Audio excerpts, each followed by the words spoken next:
Welcome to my channel Priyanka's Learn It Well. I'm back again with yet another episode from Data Structures and Algorithm. The topic of discussion today would be Master's Theorem and Recurrence Relation. Very important topics from the perspective of the competitive examination and engineering discipline as well.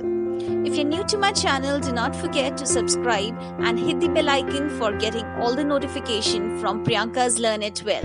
If you're liking my content, do like and share. Thank you. Let's start with today's episode.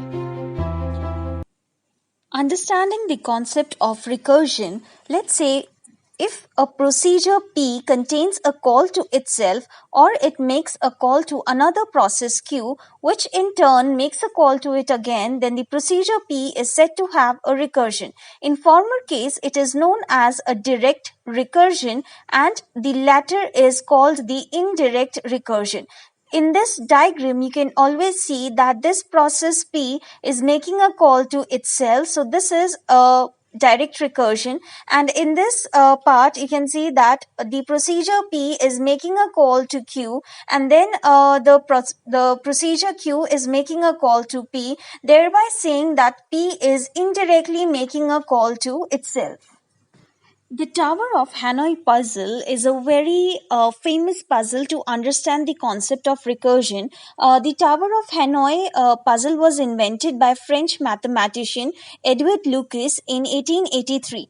Now, according to this puzzle, there were three pegs, S, I, and D, where S stands for the source, I stands for the intermediate, and D stands for the destination. So the peg is, as you can see, that there are few discs that are stacked on the source peg. So the peg is contained the stacked disc to resemble a tower with the largest disc at the bottom. So you can see that it is having an increasing order towards the bottom of the peg. So you can say that it is having the largest disc at the bottom and the smallest at the top. The objective of this puzzle is to transfer all the discs from peg S to peg D, maintaining the same order and moving only one peg at a time. So I need to move all these three to my destination. However, I can only move one peg at one disc at a time. Understand a very simple solution to the problem, and we'll start with the number of discs as 3, and let's see how we can transfer the disc one at a time from S to D. So you can see here that we have 3 stacked discs on the source in the first step. So first we need to move the disc from S to D. So I will move the third disc, the topmost disc, to D. In the next step, I would be moving the second disc from S to I. So the second movement is from S to I. The next, we'll move the disc from D to I. So we are using basically I to transfer the disc from one peg to another. So we have moved the disc from D to I. In the next step, we want to move the disc from S to D. Now we would be moving the disc from I to S. So you can see here that we have moved the third disc from I to the source, and then we would be moving the disc again from I to D, and in the end we would be moving the disc from S to D. Shifting of disc from the source to the destination would become really difficult, so we can use a recursive procedure to such kind of problem. So let's say I have 6 discs or maybe more. So the first step is to move the top n-1 disc from peg S to peg I, and we are using D as an intermediary. The second part is that we would be moving the bottom disc from peg S to peg D, and in the end that we would be moving n-1 disc from peg I to peg D using S as an intermediary. So such recursive solutions are very much important, either when it is making a call to itself directly or indirectly. Now let us see the solution to a recurrence problem given as t of n is equals to c plus tn minus 1 if n is greater than 1 and d if n is less than or equal to 1. Now here what does tn and tn minus 1 mean is Tn is the running time of the recursive function. So it is the running time of the recursive function, and Tn minus 1 is the time complexity of the call to the recursive function, and C and D here are the two constants. So understanding how we can provide a solution to these kinds of problems, so we can bifurcate this problem into several steps. So let's start with the first. So t of n is given as c plus t of n minus 1 for all n greater than 1. C plus, now this tn minus 1 can again be written in the form of tn. So this will be written as c plus t n minus 1 c plus t n minus 1 minus 1. So this will give is equals to 2c plus t n minus 2. So this is the first step that we are having, and this is the thing that we obtained on the second recursion. Now let's again open this tn minus 2. Again we can do a recursive expansion here. So 2c plus tn minus 2 can be written as t plus c plus t n minus 2 minus of 1. That will give us a result of 3c plus t n minus 3. Now similarly, if we will move to the kth step, the recurrence relation can be generalized as c into k plus t n minus k. So this we have derived it from the 2 to 3 steps that we have performed in the previous step. So we have generalized it for the finally when k is equal to n minus 1. So in the end when we want the value of k is equals to n minus 1, we will obtain t of n is equals to n minus 1 into c plus t of 1, and we already know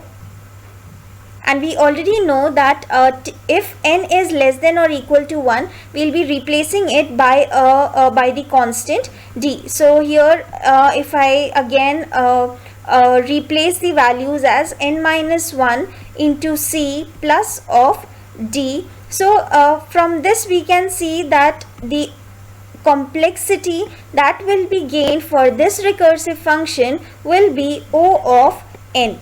So we can observe here that how the recursive function, how the recursive terms in the recurrence relation are replaced so as to move the relation closer to the base criteria. That is, so here the base criteria is Tn equal to 1, where n is less than or equal to 1. And the approximation of the closed form of the solution yields the value of complexity as O of n. Master theorem and solutions for the divide and conquer problems. All divide and conquer problems that would be discussed in the later episodes of data structures and algorithm. They divide the problem into sub-problems, each of which is a part of the original problem. The following theorem can be used to determine the running time of divide and conquer algorithms. For a given program, first we try to find the recurrence relation for the problem, and if the recurrence relationship is of the below form or the format that we would be seeing further, then we can directly give an answer without solving it, without actually fully solving it. So let's see what is the master theorem. So if we have a recurrence relation in this format, that is Tn is given as a Tn upon b plus theta of n power k log base p n, where a, b and k are constants. A, b, k and p are the constant, a positive constants here, and p is a real number. n is the size of the problem and a is the number of sub problems in the recursion. N by b is the size of each sub problem, so you need not worry about why we are using this n by b, since when we will be studying about the divide and conquer, you will understand what is the concept of the sub problem, and b is greater than 1, k is greater than 0, and p is a real number. So there are three conditions that we would be checking. First is if a is greater than b power k. Second is if a is equals to b power k, and again it has three subcategories of comparison, and then if a is less than b power k. So we'll see these with the help of certain examples. Here you can see that we have a recurrence problem given as Tn is equals to 3Tn by 2 plus n square, where Tn by 2 is the sub problem that we are having. Now how to solve this? To solve the equation or to solve the recurrence relation, we would first need to identify the a, b, p and k. So let's calculate the complexity for this recurrence relation. First we'll be determining the values of a. So a here is 3, so you can see here that a Tn by b, so here it is 3. The value of b is 2. The value of k is 2, so here is the value of k, and the value is a real number and the value is 0. So first we will compare the a with b power k. So if it is a is equals to b power k, or a is greater than b power k, or a is less than b power k. So first let's calculate what is b power k. So 2 to the power 2, that is 4. So 3 is not equal to 4. 3 is not greater than b power k, that is 4, but it lies under this category, that is a is less than b power k. So here you can see the third point here, and so we'll be taking this particular equation, and in that too we have the value of p as 0. So again we'll be considering the first equation in this, and we'll calculate the complexity. So it is saying that if this is the scenario, the t of n will be equal to theta n power k log p n. Here we do not have the value of p, so here I can say that theta of n, the value of k is square. So we have directly calculated the complexity for the recurrence relation Tn. Coming to the next problem set, here again in the same manner, this particular equation is in the format of in which we can apply the master theorem. A is given as 16, b value is 2, k value is 1, and the value of p is 0. So again, so this is the value of a, this is b, and since there is no k value here, there is no number here, so we by default it is considered as 1, and p, there is no p value, so it is a real number having a value 0. So first we'll calculate the value of b to the power k. So b here is 2, and 2 to the power 1 is equals to 2. Now comparing a with b power k, so we'll find a is greater than b power k. So that is, we have 16, and 16 is certainly greater than 2.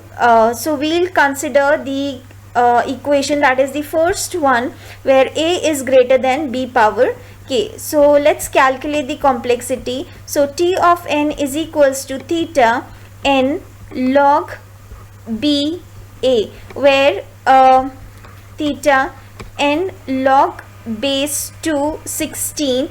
So here we'll get the value of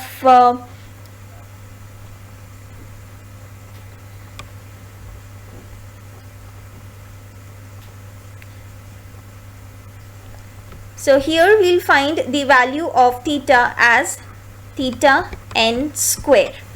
Coming to the next problem, we have Tn is equals to 2 power n, Tn by 2 plus n power n. Let's jot down the values of a, b, p and k.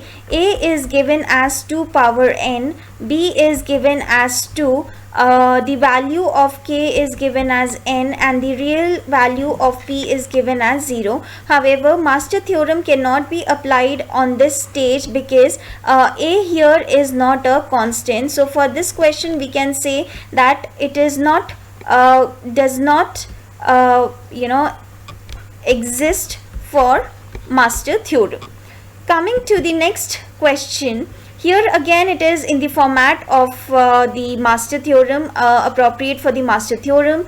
Calculate the value of a. A is given as 2, b is given as 2, k value is equal to 1 and p is also given as 1. Here you can now I need to calculate the value of b power k. B power k is given as 2 power 1, that is 2. So we can see that a is equal to b power k, that is 2 is equals to 2. So we will be going to the second step of this, where the next thing to compare is the value of p. Here you can see that p's value is 1, that is certainly p is greater than minus 1. So the second a part will be applied on this. So let's calculate it. So Tn is equal to theta of n log base 2 to log base 1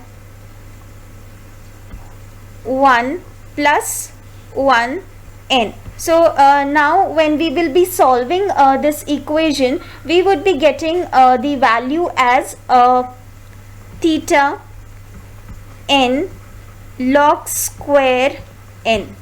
So this is how we compute the master theorem for recurrence relation. That is all from this episode, where we have learned the concept of recurrence relation and the application of master theorem for divide and conquer problems. However, there is no need to ponder upon the significance and the usage of divide and conquer, as these concepts would be covered in detail in the forthcoming episodes.